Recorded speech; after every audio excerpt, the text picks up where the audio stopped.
capaian kinerja Kejaksaan Republik Indonesia tahun 2024 dalam semua bidang, ya.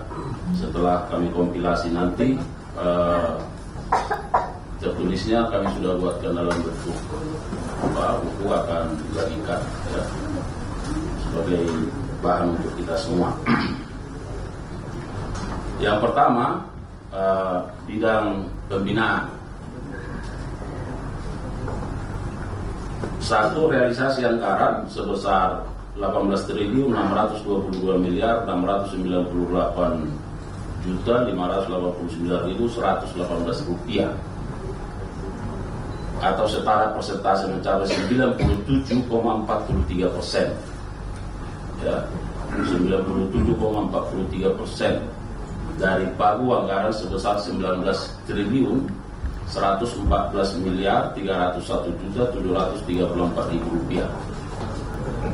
Jadi saya kira ini satu prestasi, catatan yang sangat luar biasa, karena penyerapan anggaran realisasi bisa sampai 97,43%.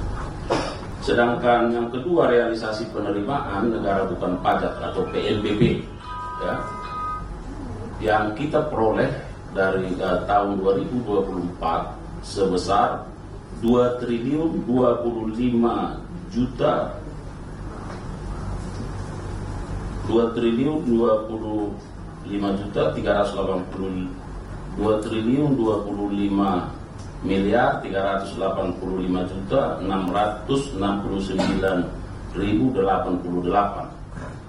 Jadi 2 triliun lebih. Itu menyangkut PNBP. Dari target, tentu ada targetnya, ya. Dari target 1.700.225.085.000, ya. Jadi dari target yang hanya 1,7, kita bisa meraih, memperoleh, merealisasikannya sampai 2 triliun lebih, ya. Kemudian realisasi kinerja pada bagian reformasi birokrasi di Kejaksaan Republik Indonesia pada triwulan ketiga dalam mendukung upaya transformasi pelayanan publik dengan indikator kinerja IK1, persentase satuan kerja Kejaksaan Republik Indonesia mendapat pendampingan pembangunan zona integritas menuju WBK WBBM sebanyak 21 satker dari target 33 satker. Jadi ini juga sangat signifikan, ya. 21 satker ini akan mendapat pendampingan pembangunan zona integritas menuju wilayah bebas dari korupsi, ya. Wilayah birokrasi bersih melayani, ada 21 satker. Selanjutnya, capaian kinerja bidang pembinaan dalam menerapkan satu data Indonesia, antara lain pengadaan pengembangan statistik dan sinkronisasi data kejaksaan, kemudian perwujudan indeks statistik sektoral, kemudian pelaksanaan rapat koordinasi teknis pemutahiran data prioritas tahun 2024, serta pembuat kebijakan terkait satu data Indonesia. Dan terakhir, capaian kinerja bidang pembinaan dalam menerapkan sistem pemerintahan berbasis elektronik atau SPBE, antara lain telah melaksanakan 13 kegiatan indeksasi SPBE dan 5 kegiatan dalam implementasi kebijakan arsitektur SPBE. Itu terkait dengan capaian kinerja bidang pembinaan. Kemudian capaian kinerja bidang intelijen. Dia bersifat operasi dan kegiatan. Dapat kami sampaikan bahwa Satgas 53 melakukan 21 kegiatan. Kemudian Satgas Pemberantasan Mafia Tanah ada 222 kegiatan. Satgas Percepatan Investasi 226 kegiatan. Kemudian Satgas Intelijen Reformasi dan Inovasi atau SIRI ada 84 kegiatan. Jaksa Garda Desa 2.907 kegiatan. Pengamanan Proyek Strategis Nasional atau PSN 89 PSN dan 28 proyek IKN. Pengamanan proyek strategis daerah atau PSD 3028 kegiatan. Kemudian tabur atau tangkap buron 82 orang, dan lukum penkum atau penyuluhan dan penerangan hukum 7.644 kegiatan. Selanjutnya capaian kinerja bidang tindak pidana umum.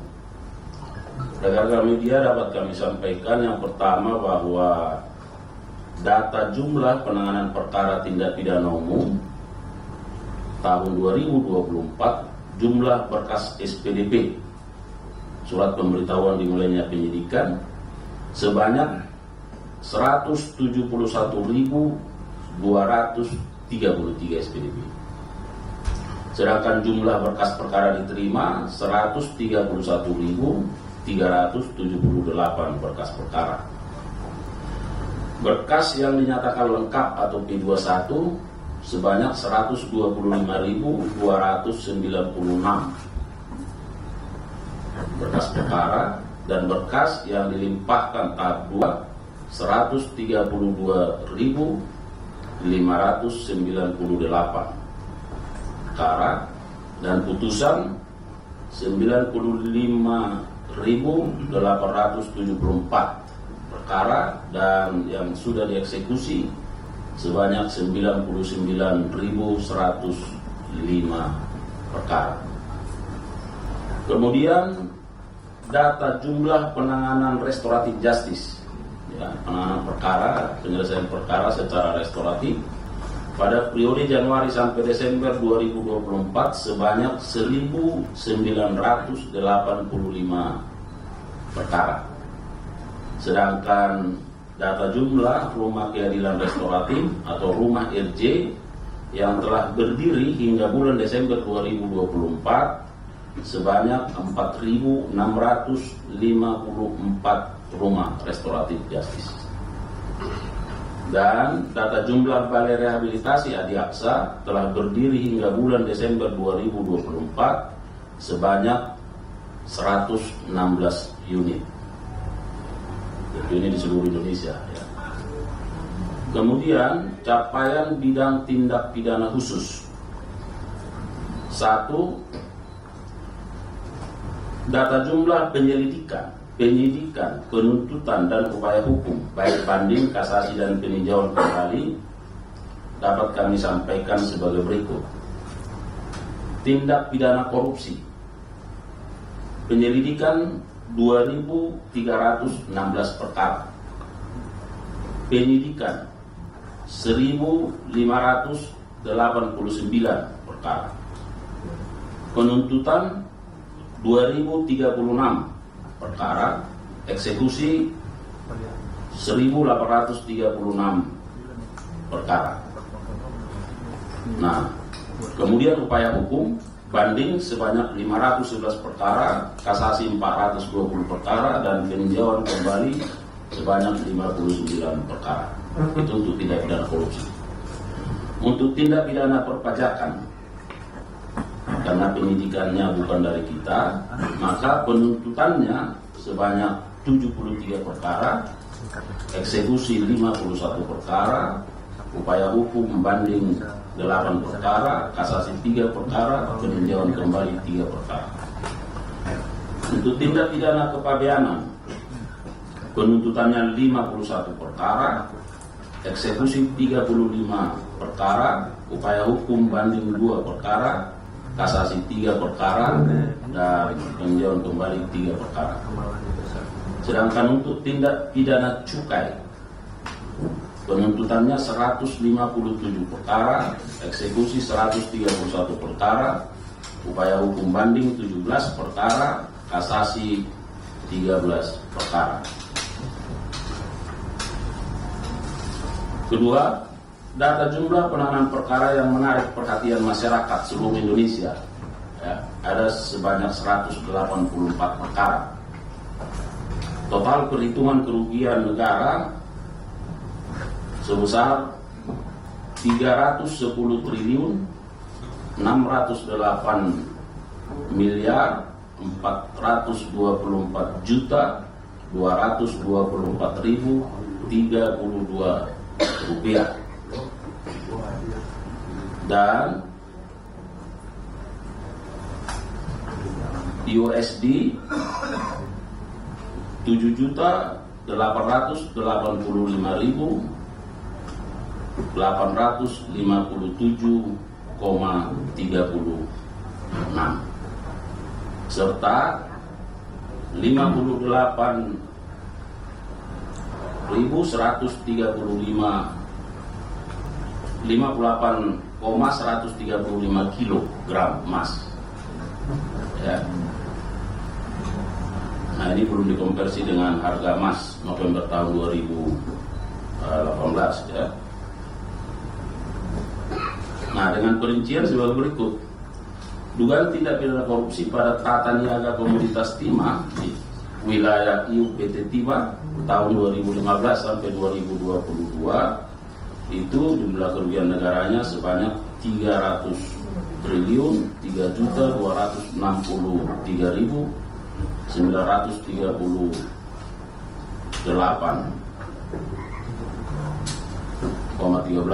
rupiah. Sedangkan untuk dugaan tindak pidana korupsi proyek pembangunan jalur kereta api besi Tanglangsa pada Balai Teknik Perkeretaapian Medan tahun 2017 sampai 2023 sebesar 1 triliun rupiah. Kemudian dugaan tindak pidana korupsi penyalahgunaan wewenang dalam penjualan emas oleh Butik Emas Logam Mulia Surabaya 01 Antam tahun 2018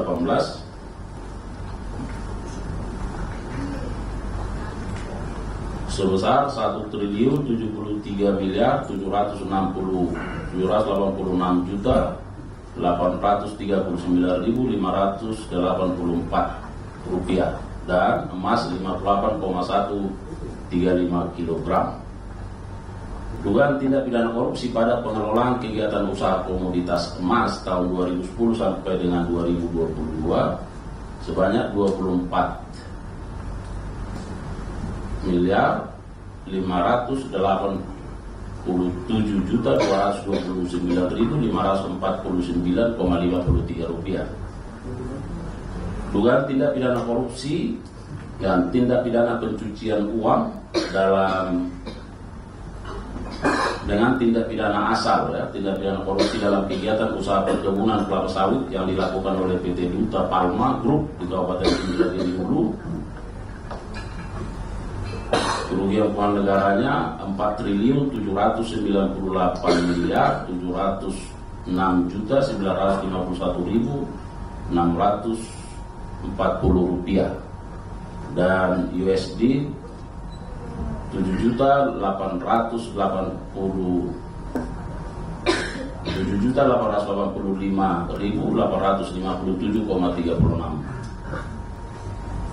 itu yang USD. Sedangkan tindak pidana korupsi dalam kegiatan importasi gula di Kementerian Perdagangan Jakarta tahun 2015 sampai 2023 sebesar 400 miliar rupiah. Jadi total 310 triliun lebih, USD-nya 7.885.000, emasnya 58,135 kg. Total perhitungan kerugian lingkungan hidup sebesar 73 triliun 920 miliar 690 juta 300.000 rupiah ya, dengan perincian sebagai berikut. 1. Kerugian lingkungan hidup pada kawasan hutan di kawasan Indragiri Hulu, Provinsi Riau dalam perkara dugaan tindak pidana korupsi dan tindak pidana pencucian uang dengan tindak pidana asal, tindak pidana korupsi dalam kegiatan usaha perkebunan kelapa sawit yang dilakukan oleh PT Duta Palma Group sebesar 73 triliun 920 miliar 690 juta 300.000 rupiah.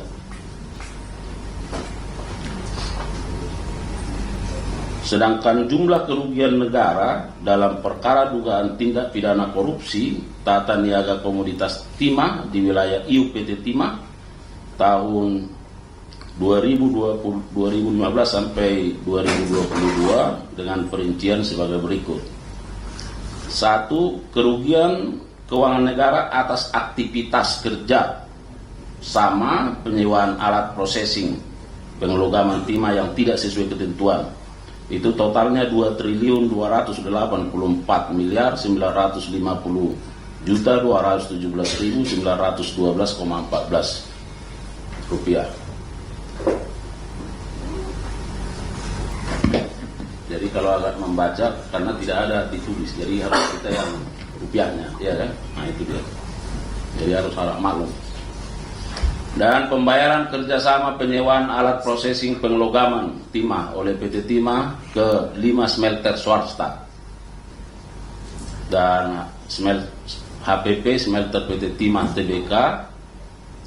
Ini yang pertama tadi 3.023.421.421.362,90 rupiah.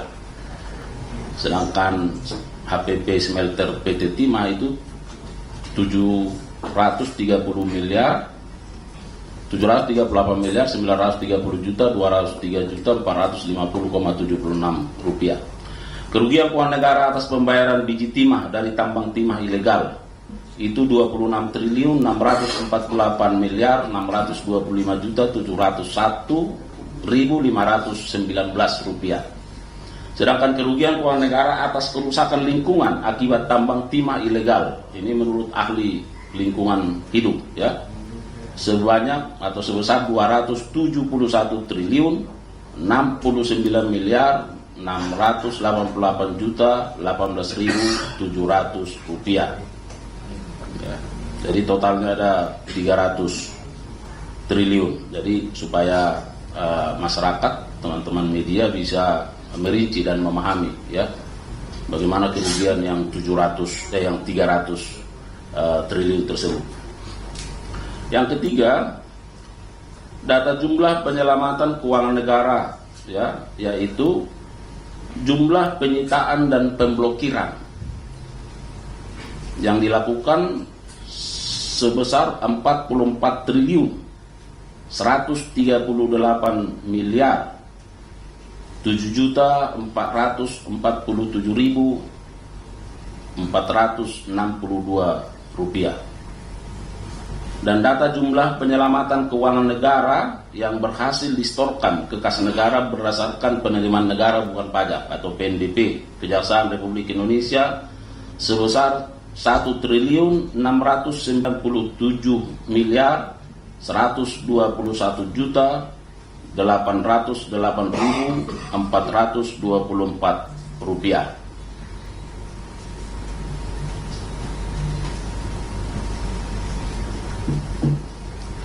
Selanjutnya, capaian kinerja bidang perdata dan tata usaha negara.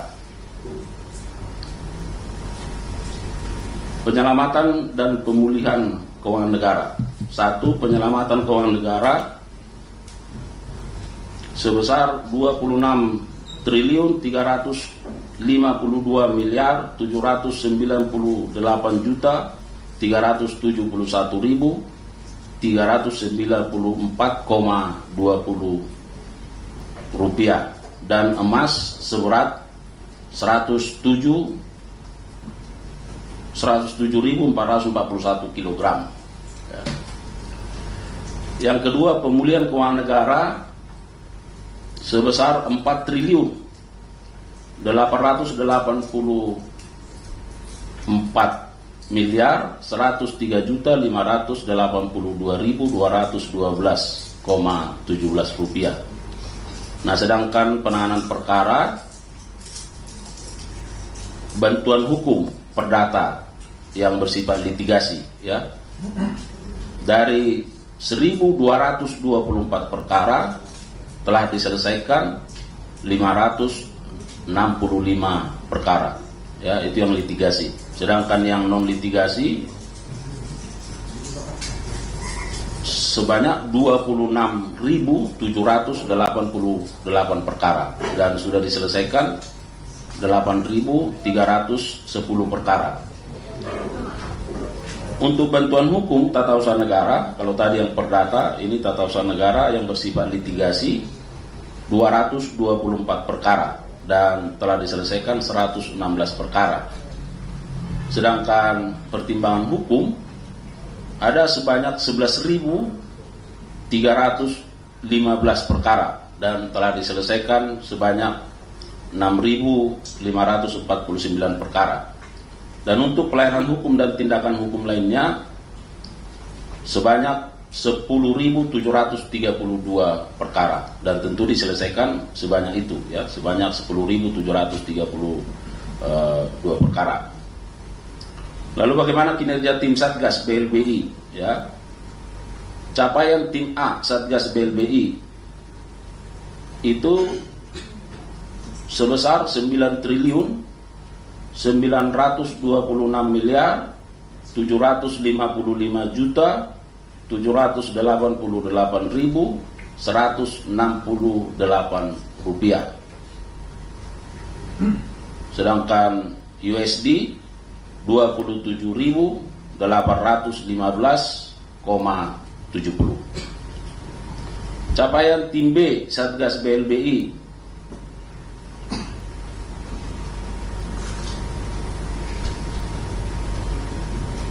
sebesar 11 triliun 953 miliar 142 juta 38.186,80 rupiah. Sedangkan capaian tim C Satgas BLBI dengan luas tanah 9.252.662,57 meter persegi dengan nilai sebesar 11 triliun 962 miliar 379 juta 26.892 rupiah. Dan pendampingan program pengendalian inflasi dan penanggulangan kemiskinan ekstrim ya yang dilakukan oleh bidang Datun sebanyak 4.746 kegiatan. Sedangkan di bidang pidana militer ya, capaian kinerja di tahun 2024 penyelidikan ada 1 perkara, penyidikan 3 perkara, penuntutan 6 perkara, eksekusi 3 perkara, nah koordinasi penindakan 10 kegiatan, koordinasi penuntutan 10 kegiatan, dan koordinasi eksekusi upaya hukum luar biasa dan eksaminasi 11 kegiatan.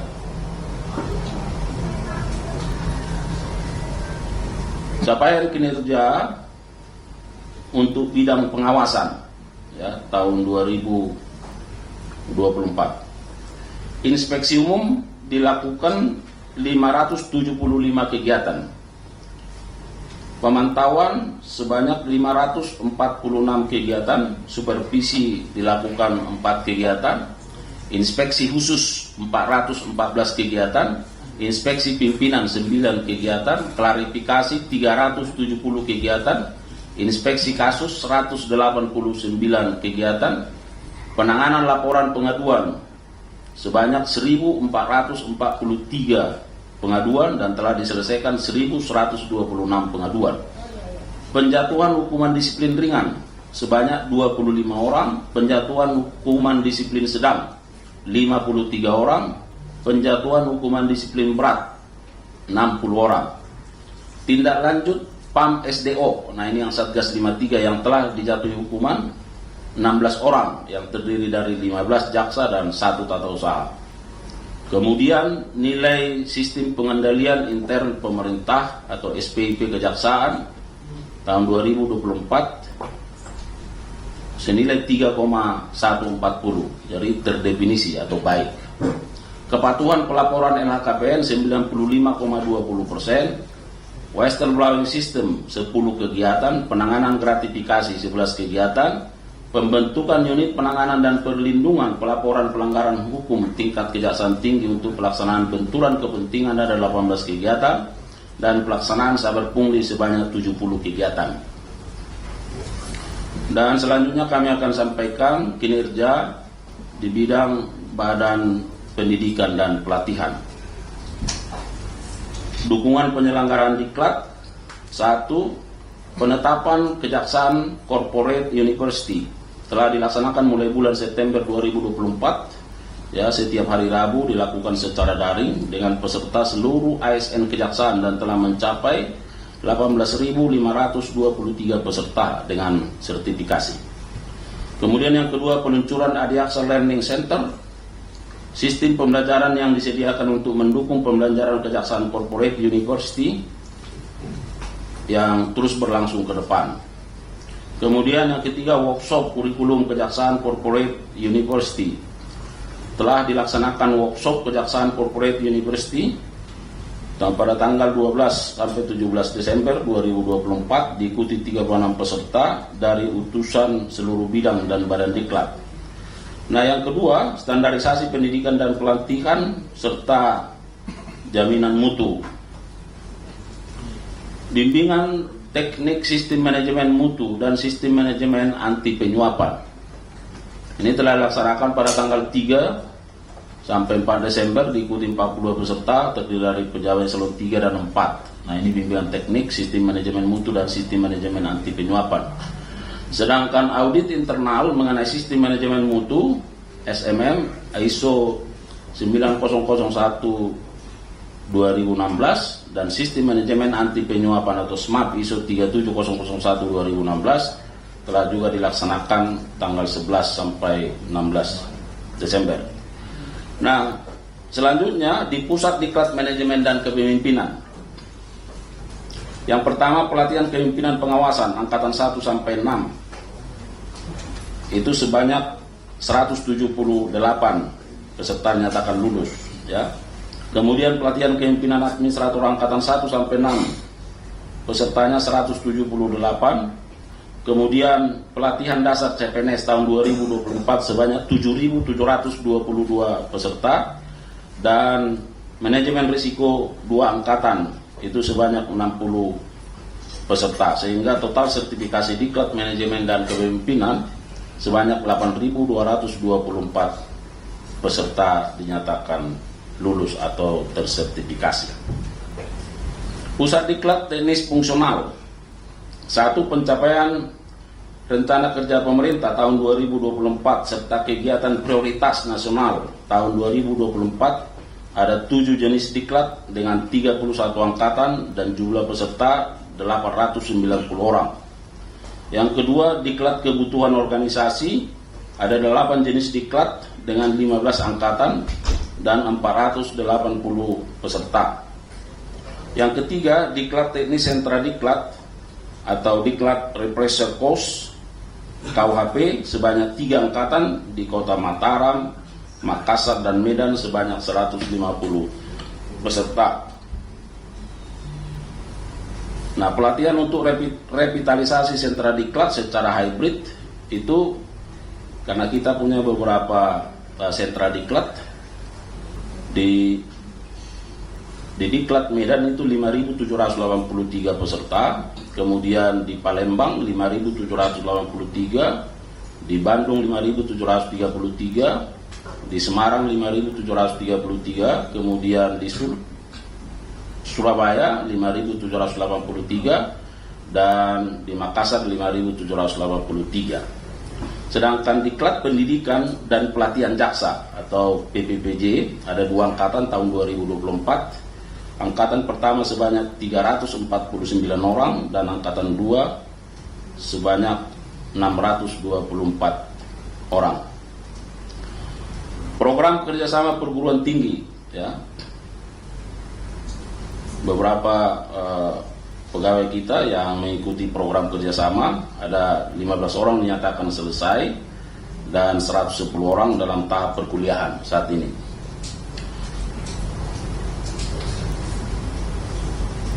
Sedangkan pelatihan sertifikasi keahlian dari Badan Nasional Sertifikasi Profesi ada 6 kegiatan dengan jumlah peserta 625 orang.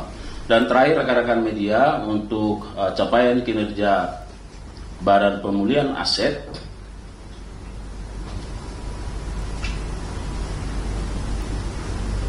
barang rampasan bergerak atau tidak bergerak ada 19.855 barang, ya.